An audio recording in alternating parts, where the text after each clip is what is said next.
ને લઈ અને આજે પોરબંદર જિલ્લા કોંગ્રેસ સમિતિનું ડેલિગેશનની સાથે અમે અહીંયા કાર્યપાલક ઇજનેરશ્રીને રજૂઆત કરવા અને ખાસ કરીને માગણી કરવા આવ્યા હતા કે ઘેડના નામે ખેડૂતોને ઘેડવાસીઓને સરકાર મૂર્ખ બનાવવાનું બંધ કરે।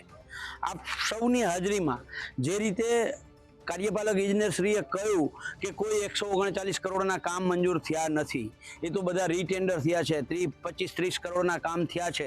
તો એ 25-30 કરોડમાં કામ કયા હતા કે તળાવો ઊંડા કરવાના, એમાં નદી ક્યાંય ઊંડી પોડી કરવાની વાત એક શબ્દ એનામાં આવ્યો નથી। ક્યાંય કરતાં ક્યાંય નદી તૂટેલી છે એને પાળ હાંધવાની, પાળ હમી કરવાની, એના પ્રોટેક્શન વોલ કરવાનું, આવા કોઈ શબ્દો કાર્યપાલક ઇજનેરશ્રી પાસેથી સાંભળવા મળ્યા નથી। એટલે કેન્દ્રીય મંત્રી મનસુખભાઈ માંડવિયાને બે હાથ જોડીને વિનંતી કરું છું કે તમે બામણાસા ગામની અંદર ભાગવત સપ્તાહમાં વ્યાસપીઠ ઉપર ઊભા થઈ અને કહ્યું હતું કે ઘેરના પ્રશ્નનો હું નિરાકરણ લઈ આવીશ, કમસે કમ એ વ્યાસપીઠની તો શરમ કરો। હવે સૌથી પહેલા તો આ લોકોને જો ઇમરજન્સીમાં ઘેરના કામો કરવા હોય તો જે નદીઓ અને દિવાલો તૂટી છે ને પહેલા હાંધવી પડે, તો એવા કોઈ કામો થતા નથી ને એની જગ્યાએ તળાવો ઊંડા કરવાના કામ થાય છે। હવે ઘેરની સમસ્યાને તળાવો ઊંડા કરવાના કામને કાંઈ લેવા દેવા છે નહીં।